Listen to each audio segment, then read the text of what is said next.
But knowledge would lead us to her. And when we found her, we were never letting her go again. Kian. The agency wouldn't stop calling. I'd paid triple for an urgent passport processing service, legal, fake, both. Didn't matter. We needed to leave the country now. I hadn't shifted since she was taken. Not because I didn't want to, because I knew if I gave my wolf control right now, he'd tear through the wards, through the walls, and run headlong into the sea to try to find her scent. He didn't understand the distance, just loss. I stood in the war room, staring at the pinned map of West Africa, red circles marking old witch covens Aiden had found in ancient texts. We were narrowing in. Benin, Abomey, the cradle of the Oba. Her mother had died there, hidden, hunted. Now they had her.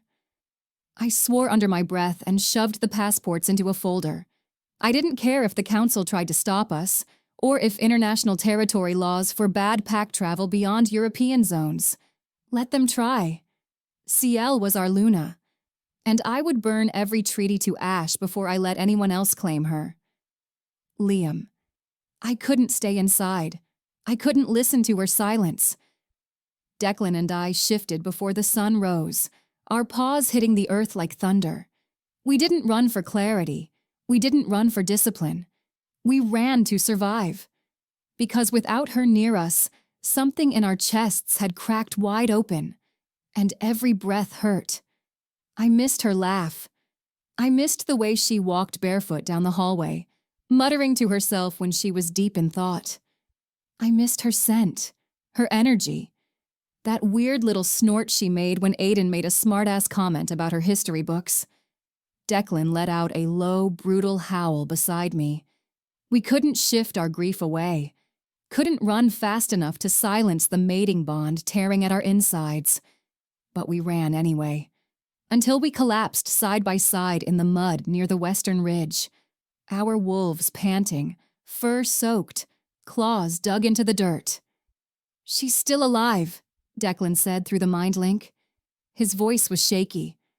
I feel it, barely, but it's there. I closed my eyes and pressed my snout to the ground. Yeah, I murmured, but she's slipping. Back at the estate. By nightfall, we were back inside. The house felt wrong, hollow. The salt lines were untouched. The wards glowed uselessly.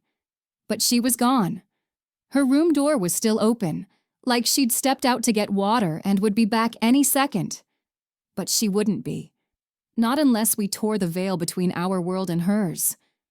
Kian came into the room holding the packet. Passport secured. We fly in 36 hours. Aiden stepped away from the laptop, eyes bloodshot. I found the stronghold, deep interior, unmarked land. Oba. It's protected by ancestral blood wards. I nodded slowly. Then we cut through them. Ciel's POV, I woke to the scent of smoke and iron. But it wasn't fire. It was magic. Burnt, old, and cloying. It clung to my skin, curled in my nose, and pulsed like static along my spine. I wasn't in the O'Neill estate. I wasn't in Ireland. The room was stone and shadows, round and domed like a temple.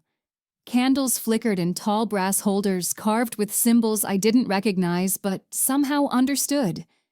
Everything smelled like crushed herbs, ash, and dried blood. I was in the coven, and I'd been taken. Rage unfurled in me like a blade. My wolves, my mates, were gone. I couldn't feel them fully anymore. Just faint echoes, like whispers underwater. The tether between us hadn't been severed, but it had been stretched, violently, across space and magic. My whole body felt like it was missing its heart. The door creaked open. 8 women entered. They were regal, imposing, dressed in rich indigo and crimson robes that shimmered with enchantments. Their gazes were sharp, unreadable. No welcome, no warmth, only expectation. And behind them, she came. Her presence filled the chamber before she even spoke. Old, commanding, beautiful in a way that could shatter glass.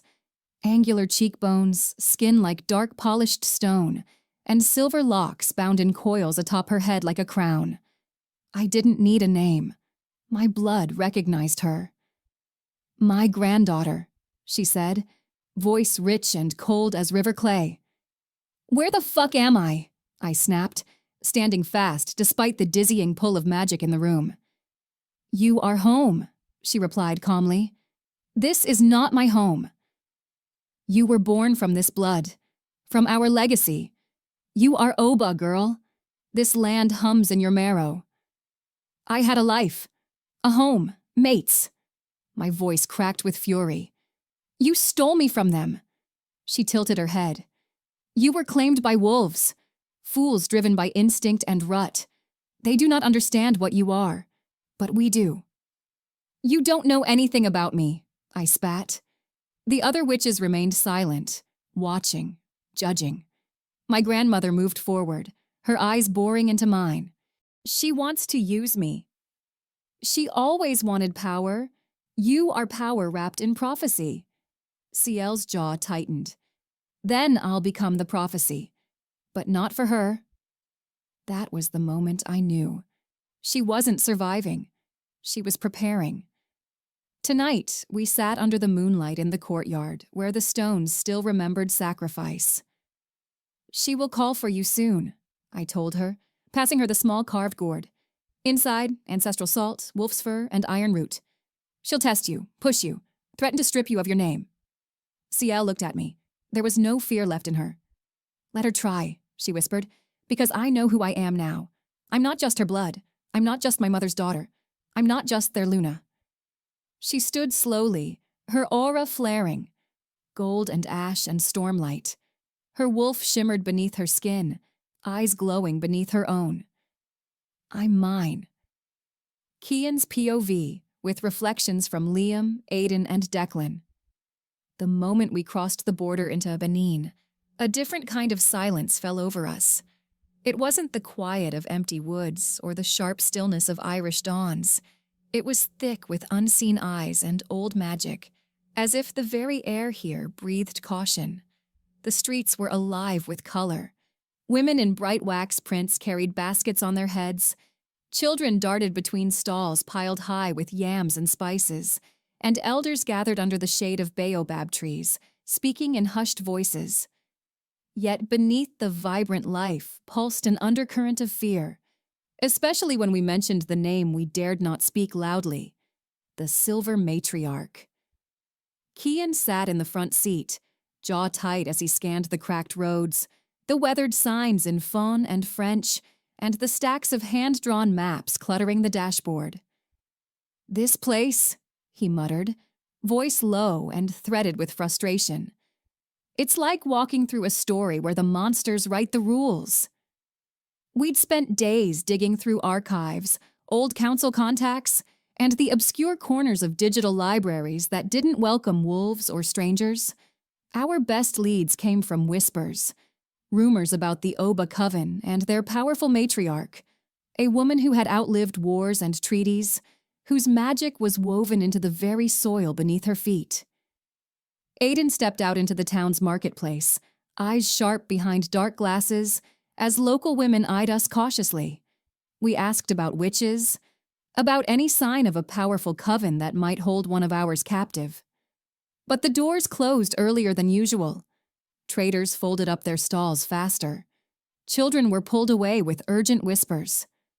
"They're afraid," Liam said quietly, standing close. "Not just of the witches, but of what happens to those who cross them." Declan's wolf growled low in his throat as he scanned the crowd. They don't want outsiders poking around sacred ground, especially not wolves. Back in the car, Kian's phone buzzed relentlessly, but the messages were all dead ends. "I've reached out to everyone. Rogue council members who've turned their backs on politics, underground archivists who deal in forbidden lore, African historians specializing in witchcraft. No one's willing to risk the Silver Matriarch's wrath." He slammed the dashboard with his fist. "It's like the entire region is her kingdom, and we're trespassers." We settled into a rented hut on the edge of a village, the heavy scent of burning palm and cassava smoke curling through the night air. Gathered around a rough wooden table lit by a single oil lamp, maps and notes spread before us. The weight of failure bore down like a storm. "We have to remember," Kian said, voice steady but fierce. "This isn't just a rescue, it's a war for her soul." Declan rubbed his hands over his face. "And the longer she's with them, the harder it'll be to bring her back." Liam's jaw was clenched, eyes fixed on a faded riverbed that led deeper into dense forest.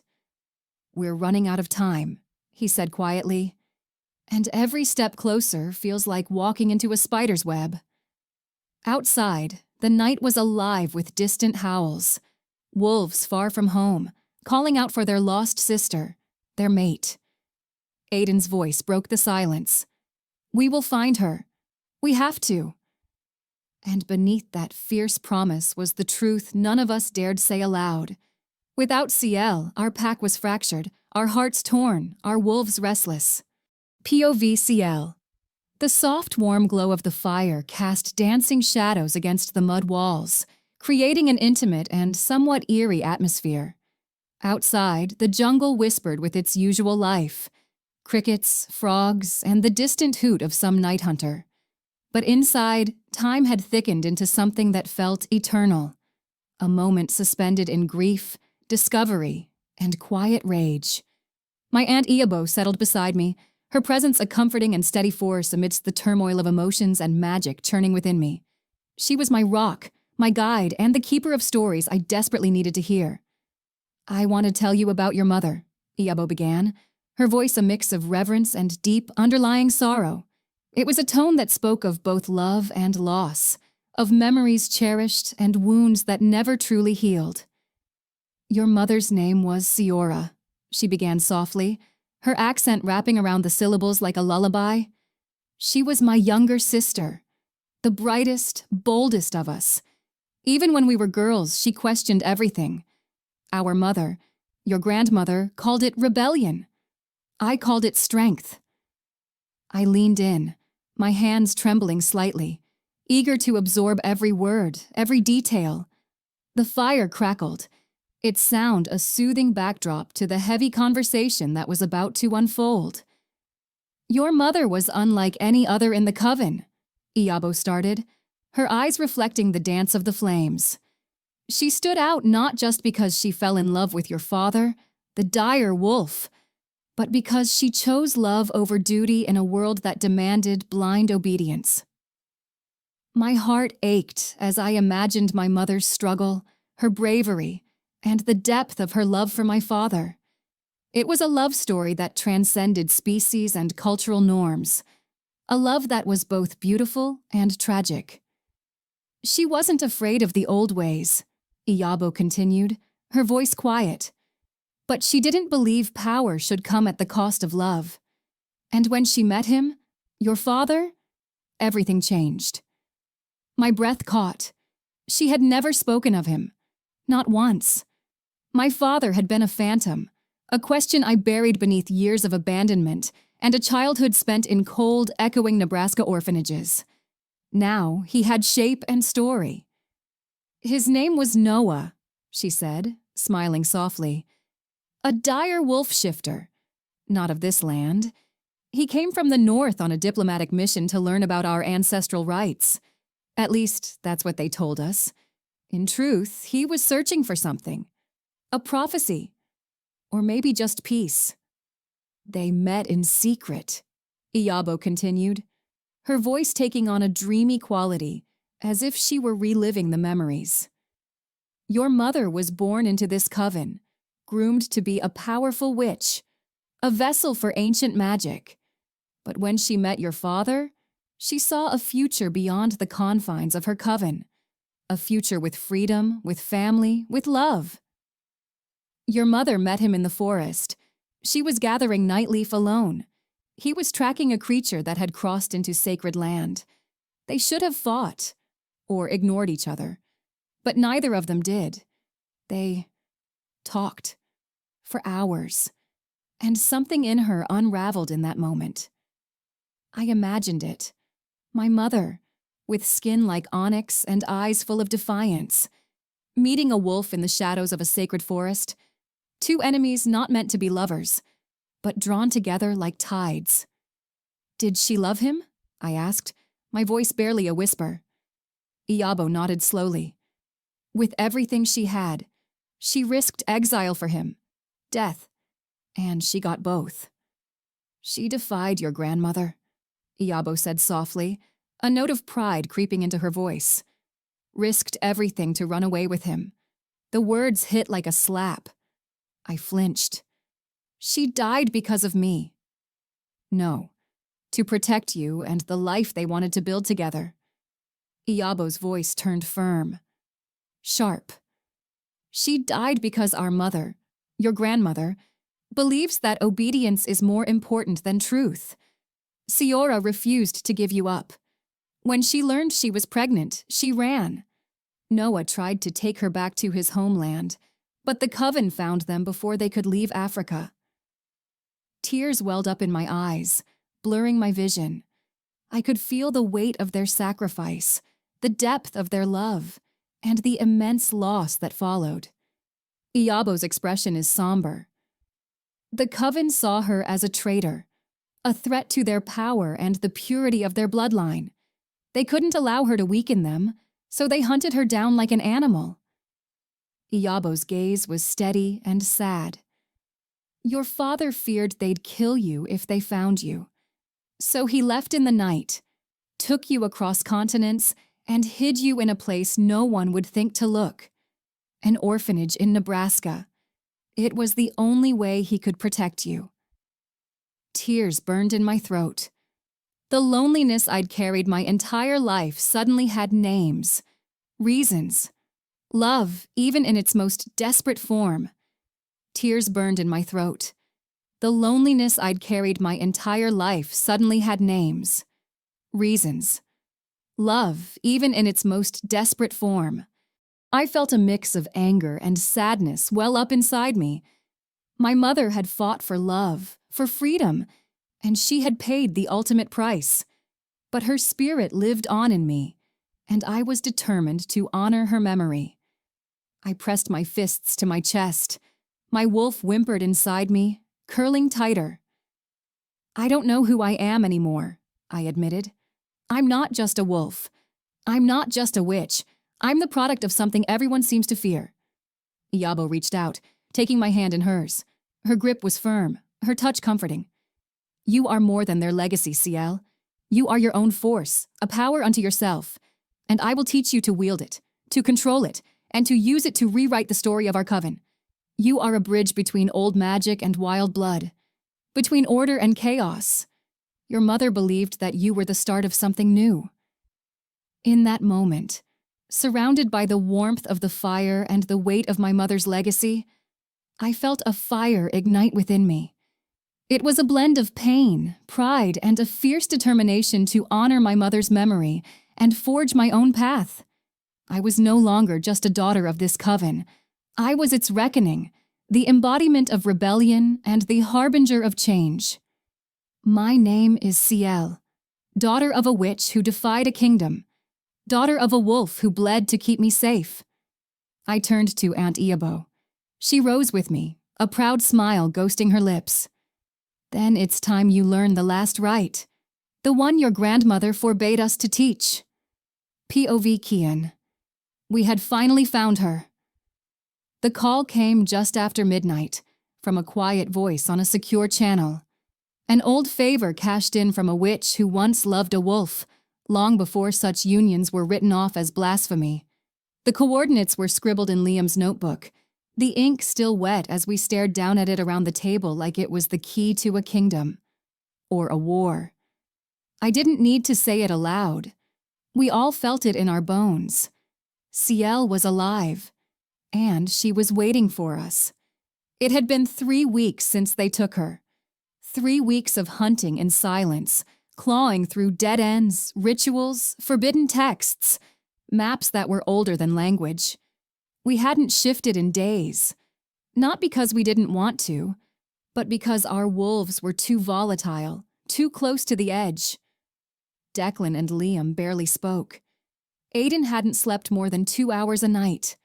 And me, I was burning from the inside out.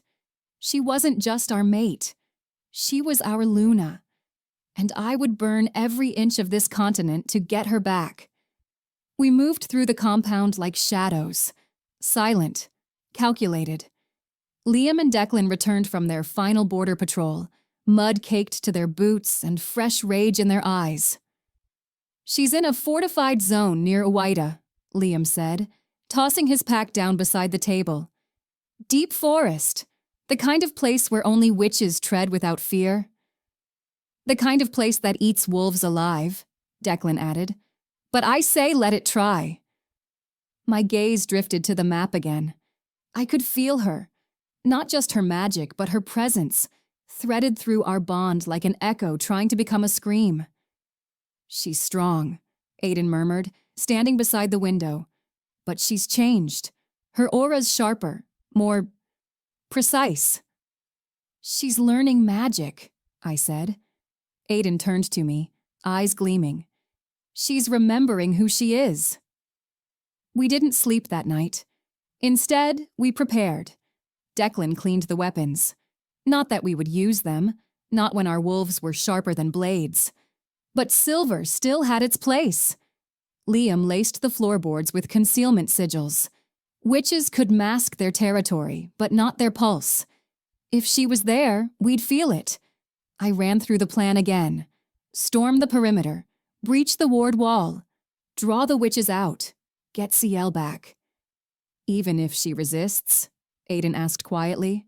I looked him dead in the eyes. "She won't. Her soul still calls to us. Whatever they've done, whatever she's learned, she's still ours." Liam was quiet for a long moment. Then he said, "And if they hurt her?" I bared my teeth. "Then we burn the coven to ash." Before dawn, we shifted. It wasn't graceful. It wasn't peaceful. It was a ripping, savage unleashing. 4 dire wolves stood in the clearing, breath steaming in the early morning cold, eyes glowing with fury and fire. My paws dug into the soil like it could carry my rage ahead of me. Aiden flanked me, his coat dark like rain-slicked stone. The twins stood back to back, mirror images of vengeance. We would move with speed, with silence, with purpose, and may the moon goddess help anyone who stood in our path. CL's POV. The morning air was heavy with something I couldn't name. It wasn't just heat, though the humid weight of Benin's jungle clung to everything. No, this was something else entirely. The wind whispered differently, curled against my skin like breath, like memory, like a promise. I was in the sacred grove, standing barefoot in the red earth, my fingers still tingling from the rites my aunt had guided me through at dawn. It was the 3rd week since I'd been stolen from my mates, ripped from their arms and dragged across the world by the coven that claimed to own my blood. The witches called me heir, but it felt more like a cage. The elders watched me with thinly veiled impatience. My grandmother had given up the soft veneer of concern days ago. Now she spoke only in warnings and commands, her voice brittle with power and age. But Iyabo, my aunt, she stood by me like a tree rooted too deep to fall. She believed in me, in my mother's legacy, and in the fire still burning inside me. Today, something changed. I knelt beside the ancient altar carved from obsidian and bone, pretending to meditate as they'd instructed. But my soul was elsewhere. My wolf paced beneath my skin, not agitated, not afraid, alert, hopeful. I stood, slowly, letting my breath steady, listening past the birds and the hiss of insects. That's when I felt it. Barely a whisper. A brush of connection. My mate's bond, frayed but unbroken, suddenly flared like a struck match. Kian. Then Aiden. Then the twins. My knees nearly gave out. I pressed a hand to the altar to steady myself as my wolf surged forward, howling not in pain, but in joy. They were close. My heart pounded, and the magic beneath my skin responded, lacing through my bones with sudden clarity. They were coming. They'd found me. Aunt Iyabo appeared at my side, her eyes narrowed. You felt them. I nodded, unable to speak. She looked toward the thick forest beyond the ritual grounds. Then it's time. You must decide. Are you your grandmother's heir? Or are you something else entirely? I didn't hesitate. I'm theirs. I'm mine. I'm not hers. She smiled, proud, sad, knowing. Then you'll need your mother's blade.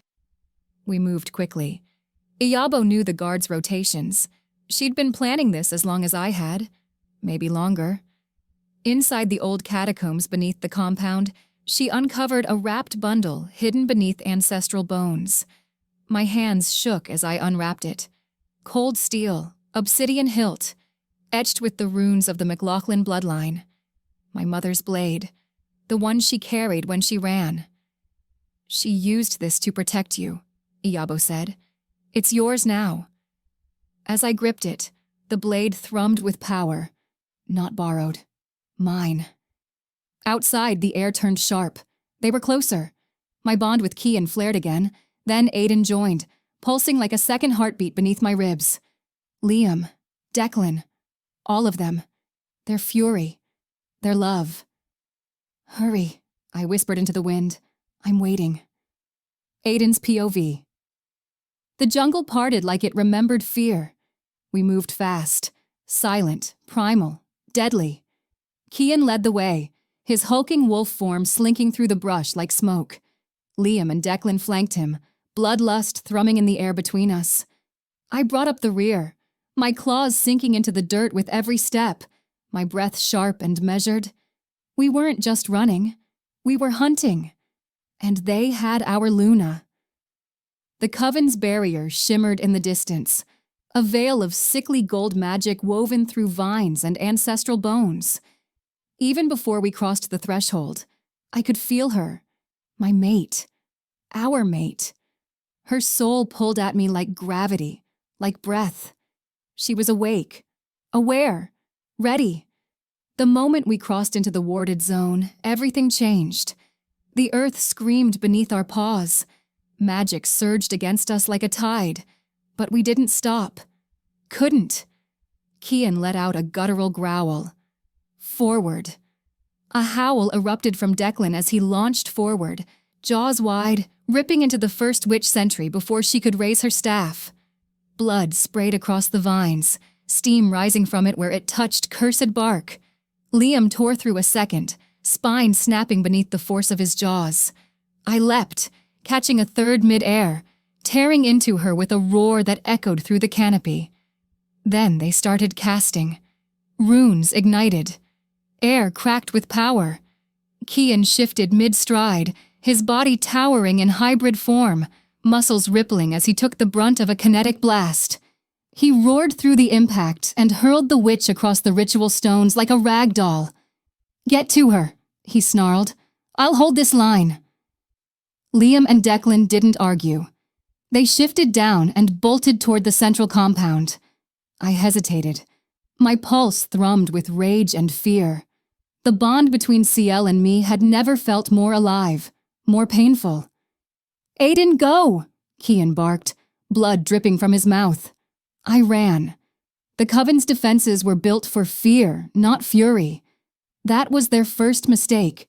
I tore through the inner ward, the power in my limbs magnified by desperation and mate bond madness.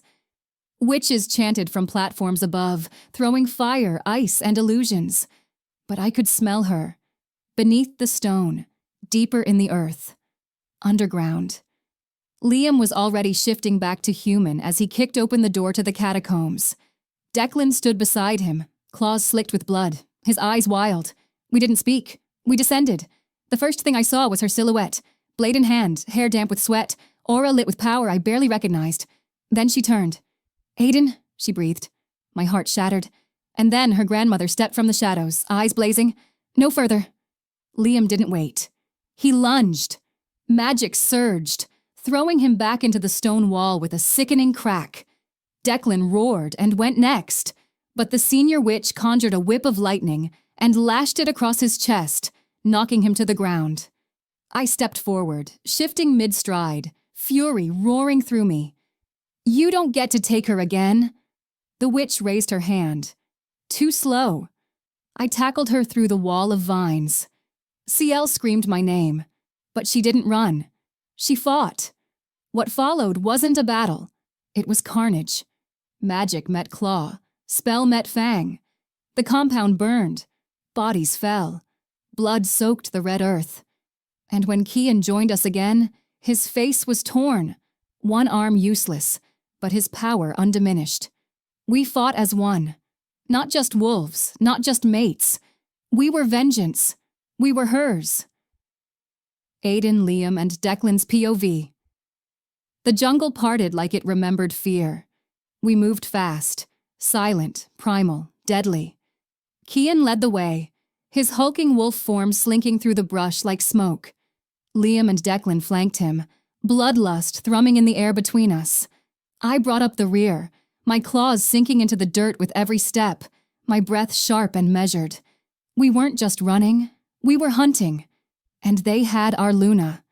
The Coven's barrier shimmered in the distance, a veil of sickly gold magic woven through vines and ancestral bones. Even before we crossed the threshold, I could feel her. My mate. Our mate.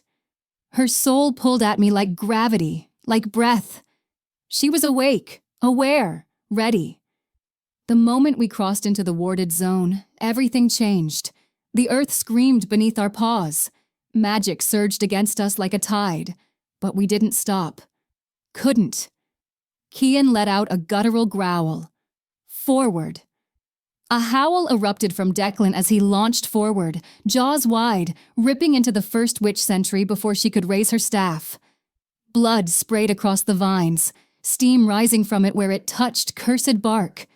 Liam tore through a second, spine snapping beneath the force of his jaws. I leapt, catching a third mid-air, tearing into her with a roar that echoed through the canopy. Then they started casting. Runes ignited. Air cracked with power. Kian shifted mid-stride, his body towering in hybrid form, muscles rippling as he took the brunt of a kinetic blast. He roared through the impact and hurled the witch across the ritual stones like a rag doll. "Get to her," he snarled. "I'll hold this line." Liam and Declan didn't argue. They shifted down and bolted toward the central compound. I hesitated. My pulse thrummed with rage and fear. The bond between CL and me had never felt more alive, more painful. "Aiden, go!" Kian barked, blood dripping from his mouth. I ran. The Coven's defenses were built for fear, not fury. That was their first mistake. I tore through the inner ward, the power in my limbs magnified by desperation and mate bond madness. Witches chanted from platforms above, throwing fire, ice, and illusions. But I could smell her. Beneath the stone. Deeper in the earth. Underground. Liam was already shifting back to human as he kicked open the door to the catacombs. Declan stood beside him, claws slicked with blood, his eyes wild. We didn't speak. We descended. Liam's POV, I hit the stone floor hard, coughing blood as magic sizzled through my ribs. Pain screamed through my side, but I was already moving again. The witch who struck me raised her hand for another blast. Too slow. I dove low, shifted back mid-roll, and launched myself at her throat. She screamed. I didn't stop. I tore through flesh and bone, my claws soaked red before she hit the floor. I turned to see Declan slammed into a wall of sigils, his chest scorched black from another spell. He shook it off with a snarl that sounded more beast than man. "You good?" I growled. Declan spat blood. "Better when she's in our arms." We tore deeper into the tunnels. More witches waited. I ducked a bolt of green light that shattered a stone column beside me. Declan leapt over me, claws slashing in a brutal arc that left a woman gurgling on the floor. We were rage. We were desperation. We were wolves. Declan's POV. The scent of her was everywhere now, like wildflowers and moonlight soaked in power. My vision tunneled. My heart pounded like war drums. Every witch that stood between me and my Luna was a corpse waiting to fall. I grabbed one by the throat, slammed her against the ritual arch, and ripped her spine out through her back. The others screamed. Cowards, drunk on false power. "You thought you could keep her from us?" I roared. "You thought you could steal our Luna and live?" I dragged my claws down the stone walls, carving warnings in ancient runes. The coven was breaking. Their chants faltered. Their shields shattered. Aiden had reached her. I felt it. The bond flared, and with it came her scream. Raw, powerful, not of fear, but fury. She was fighting. I bared my teeth. "Almost there, sweetheart. Hold on." Liam joined me as we tore through the final door. A surge of power blasted us back. Kian's roar echoed behind us as he joined the fray, his hybrid form a bloody silhouette in the smoky chaos. We weren't losing her again. What followed wasn't a rescue, it was a reckoning. When we found her again, blade in hand, surrounded by fire and bodies, we knew. Our Luna wasn't just waiting to be saved. She was saving herself. We had come for war. But what we found was home. Ciel's POV. The coven compound trembled with the force of war. I stood in the heart of the sacred chamber, obsidian blade gripped tightly, breath heaving. Smoke curled from shattered sconces. Flames licked the walls, fed by spilled oils and ruptured spell glyphs. My grandmother stood opposite me, eyes like poisoned fire, hands glowing with ancient power. The air crackled with tension and magic as I stood face to face with my grandmother, the matriarch of our coven. Her eyes, cold and calculating, held a mix of disdain and something akin to fear as she looked at me. She underestimated me, and that would be her downfall. "You would raise a blade against your blood?" she hissed.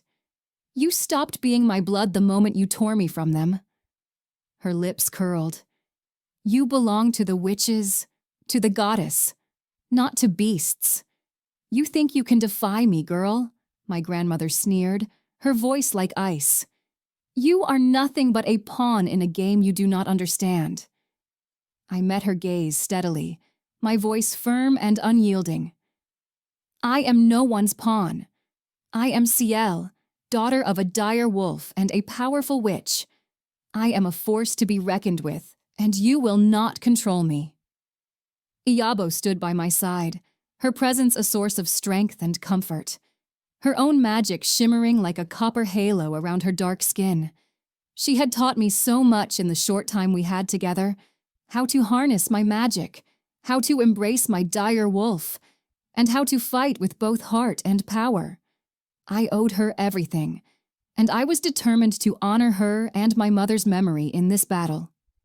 She belongs to herself, just as her mother did. "And she paid with her life," my grandmother spat. "Then so will you," I said. She laughed, a harsh and bitter sound. "You think your little wolf and your pathetic magic can stand against the power of this coven? You are a fool." Iyabo stepped forward, her voice steady and calm. "You underestimate the power of love, Mother, and you underestimate the ancient power of a dire wolf."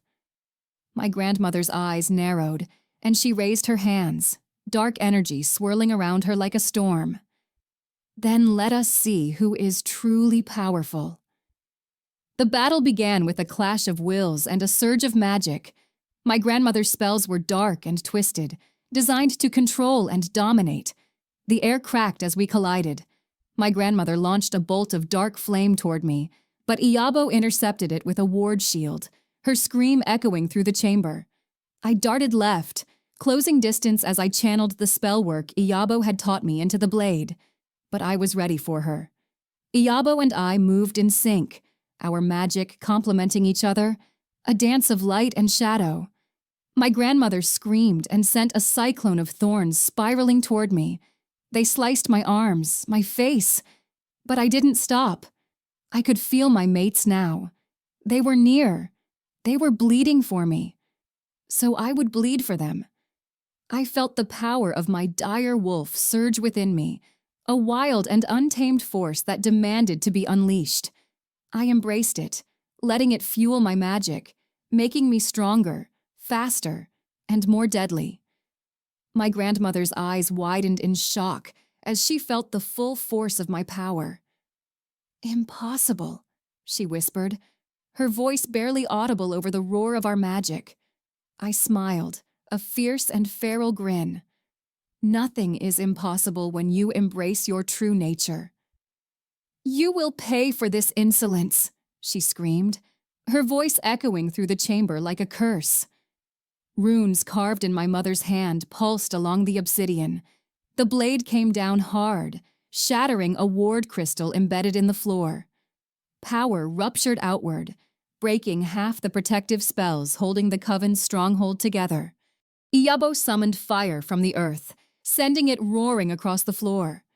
It struck 2 witches who had come to flank us, consuming their screams in flame. The third managed to hit her with a necrotic pulse. Iyabo stumbled. "No!" I shouted, but she turned to me, smiling faintly, eyes wet. Iabo's voice was a soothing counterpoint, her incantations calming and focused. "Remember what I taught you, CL? Channel your emotions, use your love as a weapon?" I could feel my mates now. They were near. They were bleeding for me, so I would bleed for them. I took a deep breath, focusing on the love I felt for my mates, for Iyabo, and for my mother. It was a pure and powerful force, one that filled me with strength and determination.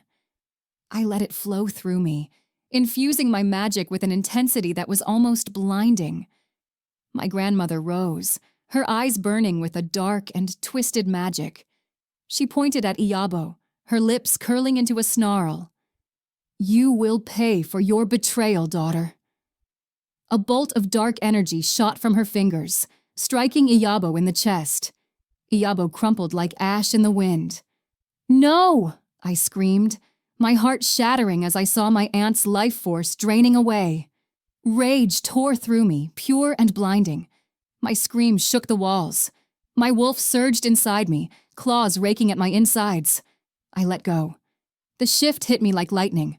Fur burst from my skin, limbs cracked, reshaped.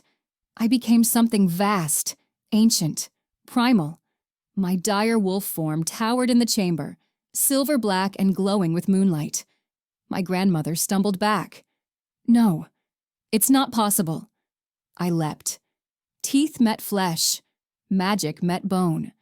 We rolled across the stones, spells crackling and burning in the air. She was powerful, yes, but she underestimated love. She underestimated me. She was no match for me. Her dark magic no contest for the ancient and primal power of a dire wolf. I felt her life force ebbing away, her screams of pain and terror music to my ears. With a final, powerful bite, I tore out her throat, her body going limp in my jaws. I dropped her to the ground, her blood coating my fur, my teeth, my paws. I stood over her, my chest heaving, my eyes locked on her lifeless form, a sense of satisfaction and vengeance washing over me. I shifted back, collapsing naked beside Iyabo's body, tears mixing with blood. I knelt beside Iyabo, taking her hand in mine, my voice a broken whisper. "Thank you, Aunt, for everything. I promise I will honor your memory and finish what we started." She had given her life for me, for our cause, and I would never forget her sacrifice. That's when the wolves burst in. I looked up when they entered the chamber, their eyes taking in the scene of destruction and death. They rushed to me, their arms wrapping around me, their presence a comfort and a strength I desperately needed. Aiden fell to his knees beside me, pulling me into his arms. Liam and Declan stood over me, covered in blood, eyes feral and full of awe. Kian approached, slower, eyes fixed on my grandmother's corpse. "You did this?" His voice was a low growl, his eyes filled with a mix of pride and fury. I nodded, sobbing. She killed Iyabo. Kian's POV. The chamber was a scene of devastation, the air thick with the coppery scent of blood and the lingering traces of dark magic. Iyabo's lifeless body lay on the cold stone floor, her eyes closed forever, a peaceful expression on her face as if she had finally found rest. Ciel knelt beside her, her body shaking with silent sobs, her hands clasped tightly around Iyabo's, as if holding on to a piece of her that was slipping away. My heart ached for her, for the loss she was experiencing, and for the brutal truth she had just learned about her mother and the betrayal of her grandmother. I wanted to take her pain away, to shield her from the harsh realities of our world, but I knew that was impossible. All I could do was be there for her, to support her, and to help her find a way to heal. Aiden, Liam, and Declan stood beside me, their expressions mirroring the turmoil within me. We were a pack, bound by blood, by love, and by the unbreakable bond we shared with Ciel. We would face this together, just as we had faced every challenge that came our way. I approached Ciel slowly, my steps hesitant, giving her the space she needed, but also making my presence known. I knelt beside her, my arm wrapping around her shoulders, pulling her close. She leaned into me, her body trembling, her tears soaking into my shirt. I held her tightly, my cheek resting against her head, my eyes fixed on Iyabo's peaceful form. "She's gone, Kian," Ciel whispered, her voice broken and hoarse from crying. "Iyabo, she's really gone." I swallowed hard, my own emotions threatening to overwhelm me. "I know, my love, I know. But she's not suffering anymore. She's at peace." Ciel nodded, her body shaking with a fresh wave of sobs. "She gave her life for me, for us. I don't know if I can ever repay that debt." "You don't have to," I said softly. "Iyabo loved you, Ciel. She saw in you the strength and the power to change the course of your coven's history. She believed in you, and she was willing to make the ultimate sacrifice to ensure that you could fulfill your destiny." Ciel looked up at me, her eyes filled with tears and a deep, profound sadness. "My mother, she defied everything for love, and my grandmother. She hunted her down like an animal. How could she do that? How could she be so cruel?" I cupped her face, my thumbs gently wiping away her tears. "Your grandmother was a product of her own fears and ambitions. She saw your mother's defiance as a threat to the power and control of the coven, but your mother, she was a beacon of hope, of love, and of rebellion. She chose a different path, one that was filled with danger and uncertainty, but also with freedom and true happiness." Ciel's eyes searched mine, seeking comfort and understanding. "And now Iyabo, she's gone because of me." "No, Ciel," I said firmly. "Iyabo chose to fight beside you. She believed in your cause, in your power, and in the love that binds us all together. Her death was not in vain. It was a testament to her strength, her courage, and her unwavering belief in you." Ciel took a deep, shuddering breath, her body slowly calming as she absorbed my words. "I want to honor her memory, Kian. I want to make sure that her sacrifice was not for nothing." I smiled sadly, my heart swelling with pride and love for this incredible woman. "And you will, my love. You will rewrite the story of your coven. You will fight for freedom, for love, and for justice. And we will be by your side every step of the way." Aiden stepped forward, his voice steady and determined. "We are your pack, Ciel. We stand with you, we fight with you, and we will help you carry this burden. You are not alone." Liam and Declan nodded in agreement, their expressions filled with resolve and unwavering support. "Together, we will honor Iyabo's memory and ensure that her sacrifice was not in vain," Liam said softly. Ciel looked at each of us, her eyes filled with gratitude and love. Thank you. Thank you all for being here, for supporting me and for helping me find the strength to face this."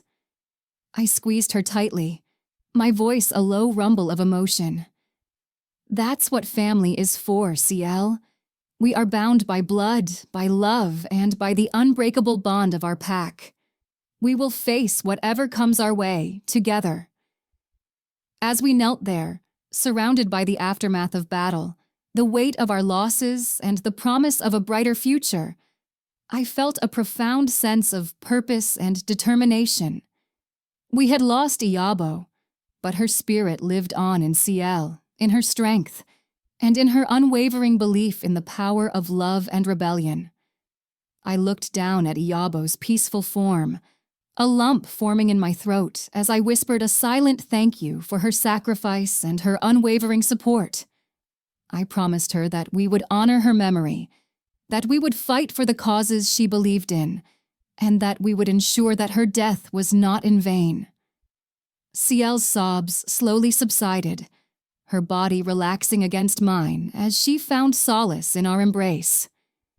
We stayed like that for a long time, drawing strength from each other, healing our wounds, and preparing to face the challenges that lay ahead.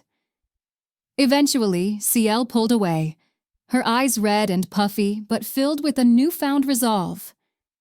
"We should prepare Iyabo for her final journey," she said softly. "She deserves to be honored with dignity and respect." We nodded in agreement, rising to our feet as a united front. Together, we would lay Iyabo to rest, we would mourn her loss, and we would honor her memory by continuing the fight for freedom, for love, and for justice. As we began the solemn task of preparing Iyabo's body, I couldn't help but feel a sense of pride and admiration for the incredible woman who had given her life for our cause. Iyabo had been a beacon of light in a world filled with darkness, a source of strength and wisdom, and a true friend to us all. And as I looked at CL, her eyes filled with determination and love, I knew that Iyabo's legacy would live on, not just in our memories, but in the actions and the choices that CL would make as she rewrote the story of her coven and fought for the freedom and the justice that Iyabo had believed in so strongly. The emotional toll of Iyabo's death was immense, but it also served as a catalyst for CL to embrace her true power and the depth of her love for her mates. The betrayal of her grandmother and the sacrifice of Iyabo had forged a fire within her, a fire that burned with the intensity of 1,000 suns, fueling her determination to fight for what was right and to honor the memory of those she had lost. As we stood there, surrounded by the remnants of battle and the profound silence that followed, I knew that our journey was far from over. But with CL by our side, with her strength, her love, and her unwavering belief in the power of rebellion, I had no doubt that we could face whatever challenges lay ahead and emerge victorious. For we were a pack, bound by blood, by love, and by the unbreakable bond of our shared destiny. And together, we would rewrite the story of our lives, one battle at a time, one tear at a time, and one triumphant step forward into the future that awaited us. CL's POV. The flight back to Ireland was quiet, not because there was nothing to say, but because there was too much. My head rested against Kian's chest, his arm wrapped protectively around my waist. I watched the clouds drift by the plane window, their soft outlines in stark contrast to the scorched images still etched into my memory. The landscape blurred into a tapestry of greens and golds as we traveled. The familiar sights and sense of home, a stark contrast to the chaos and loss we had left behind. I sat in the back of the SUV, my body numb, my mind a whirlwind of emotions that I couldn't quite grasp. Iyabo's death had left a void within me, a chasm of grief that ached with physical pain.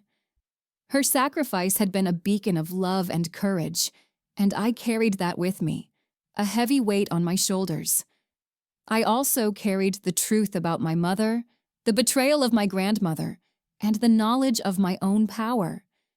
It was a lot to process, and I found myself retreating into a quiet, introspective state, trying to make sense of it all, including my grandmother's last breath. The air was crisp. The hills rolled in soft green waves. The wind that swept over us as we stepped off the plane didn't just whisper through the grass. It carried a promise. Kian drove, his hands steady on the wheel, his eyes occasionally meeting mine in the rearview mirror, a silent promise of strength and comfort. Declan was in the front, their voices low as they discussed our next steps, their plans a soothing backdrop to my tumultuous thoughts. Liam and Aiden sat beside me, each resting a hand gently on my thighs, a grounding touch that kept me anchored to the present. The SUV pulled up to the estate, the familiar stone walls and lush gardens a welcome sight. I stepped out, my body aching from the long journey, but my spirit renewed. My mates surrounded me, their presence a comforting cocoon as we made our way inside. The estate had been cleaned, readied for our return. The staff moved about their duties with respectful silence, their eyes filled with a mix of sadness and determination. They knew what we had been through, and they stood ready to support us in any way they could. I made my way to the library, a room that had always been a sanctuary for me. The scent of old books and parchment filled the air, a comforting and familiar smell that grounded me. I ran my fingers along the spines of the tomes, feeling the power that lay within their pages, the knowledge that could shape my destiny. Kian joined me, his steps silent as he approached. "Are you okay?" he asked, his voice a low rumble of concern. I nodded, turning to face him. "I will be. I need time to process, to grieve, and to understand the full extent of my power. But I know that I am stronger because of everything that has happened." He reached out, cupping my face gently. "You are the strongest person I know, CL. Your strength inspires me, and it inspires all of us. We are here for you, every step of the way." I leaned into his touch, finding comfort in his strength and love. "I know, and I am grateful for each and every one of you. Together, we can face anything." Aiden, Liam, and Declan entered the library, their expressions mirroring Kian's concern and determination. They surrounded me, their arms wrapping around me in a tight, comforting embrace. I felt their love, their support, and their unwavering belief in me, and I knew that I could face whatever came next. "We should rest," Kian suggested, his voice gentle. "Tomorrow is a new day, and we have much to prepare for." I agreed, my body aching with exhaustion. The journey, both physically and emotionally, had taken its toll, and I needed time to recharge and reflect. That night, as I lay in bed surrounded by my mates, I felt a profound sense of peace and belonging. Their presence was a balm to my soul, their love a healing force that mended the broken pieces of my heart. I drifted off to sleep, my dreams filled with visions of Iyabo, my mother, and the path that lay ahead.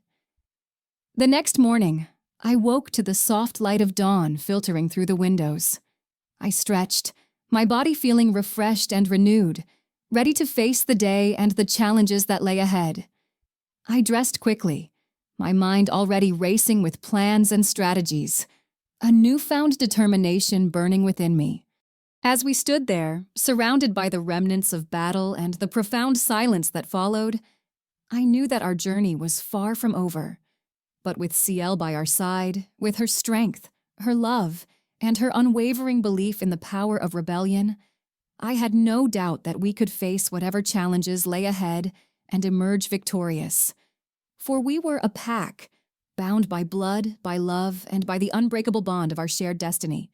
And together, we would rewrite the story of our lives, one battle at a time, one tear at a time, and one triumphant step forward into the future that awaited us. CL's POV. The flight back to Ireland was quiet, not because there was nothing to say, but because there was too much. My head rested against Kian's chest, his arm wrapped protectively around my waist. I watched the clouds drift by the plane window, their soft outlines in stark contrast to the scorched images still etched into my memory. The landscape blurred into a tapestry of greens and golds as we traveled. The familiar sights and sense of home, a stark contrast to the chaos and loss we had left behind. I sat in the back of the SUV, my body numb, my mind a whirlwind of emotions that I couldn't quite grasp. Iyabo's death had left a void within me, a chasm of grief that ached with physical pain. Her sacrifice had been a beacon of love and courage, and I carried that with me, a heavy weight on my shoulders. I also carried the truth about my mother, the betrayal of my grandmother, and the knowledge of my own power. It was a lot to process, and I found myself retreating into a quiet, introspective state, trying to make sense of it all, including my grandmother's last breath. The air was crisp. The hills rolled in soft green waves. The wind that swept over us as we stepped off the plane didn't just whisper through the grass. It carried a promise. Kian drove, his hands steady on the wheel, his eyes occasionally meeting mine in the rearview mirror, a silent promise of strength and comfort. Declan was in the front, their voices low as they discussed our next steps, their plans a soothing backdrop to my tumultuous thoughts. Liam and Aiden sat beside me, each resting a hand gently on my thighs, a grounding touch that kept me anchored to the present. The SUV pulled up to the estate, the familiar stone walls and lush gardens a welcome sight. I stepped out, my body aching from the long journey, but my spirit renewed. My mates surrounded me, their presence a comforting cocoon as we made our way inside. The estate had been cleaned, readied for our return. The staff moved about their duties with respectful silence, their eyes filled with a mix of sadness and determination. They knew what we had been through, and they stood ready to support us in any way they could. I made my way to the library, a room that had always been a sanctuary for me. The scent of old books and parchment filled the air, a comforting and familiar smell that grounded me.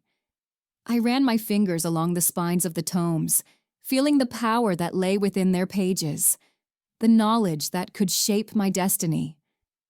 Kian joined me, his steps silent as he approached. "Are you okay?" he asked, his voice a low rumble of concern. I nodded, turning to face him. I will be. I need time to process, to grieve, and to understand the full extent of my power. But I know that I am stronger because of everything that has happened.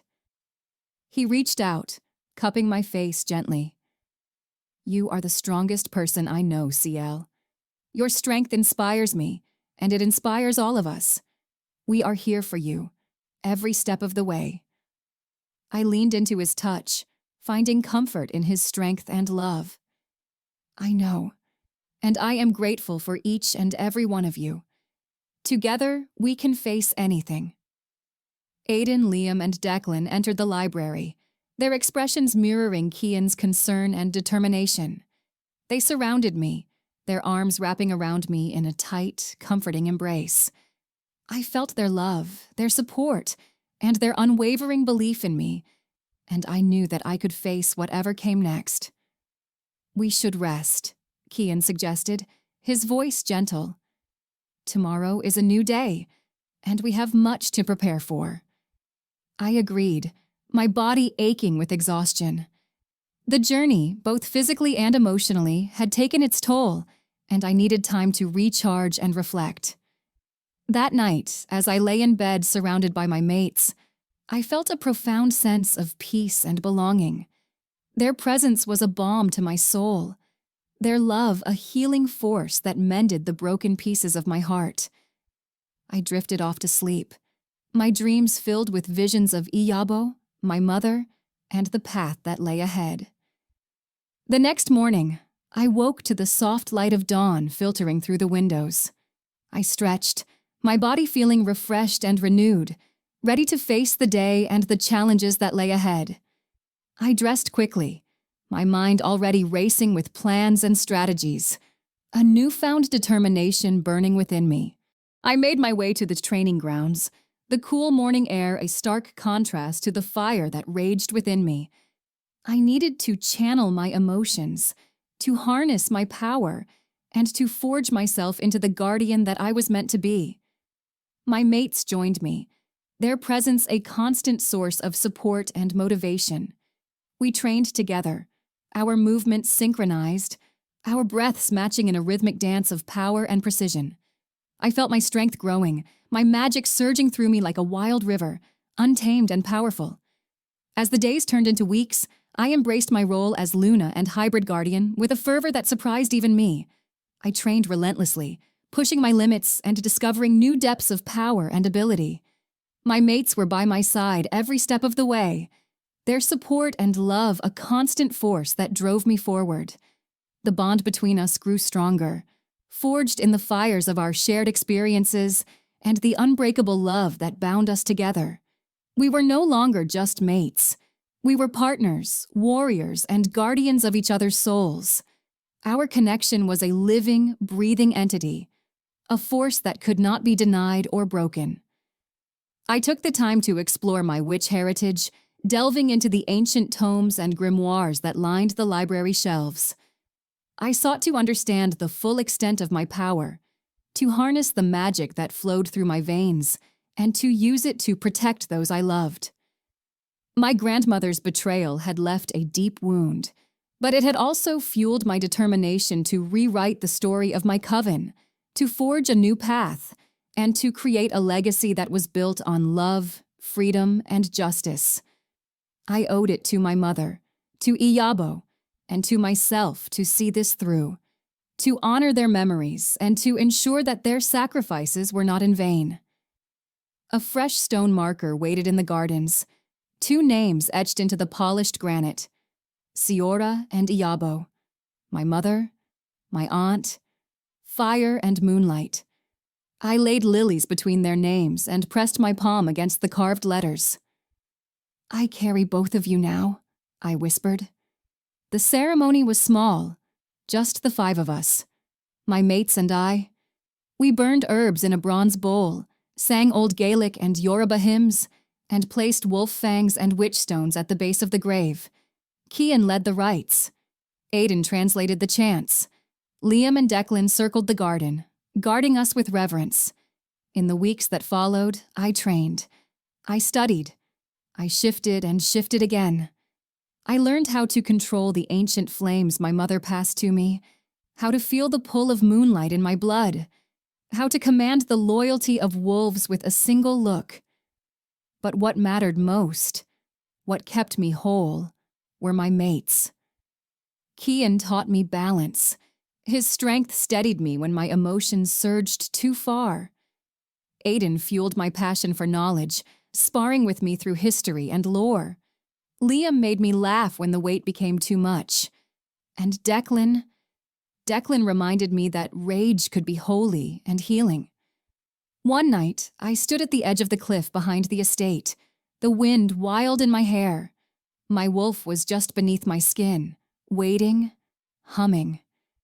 Kian came up behind me and slid his arms around my waist. "You feel it, don't you?" "Yes," I whispered. "Everything." "Then you're ready." I turned to face him, and behind him stood Aiden, Liam, and Declan, eyes glowing, proud, unwavering. "You're not just our Luna," Kian said.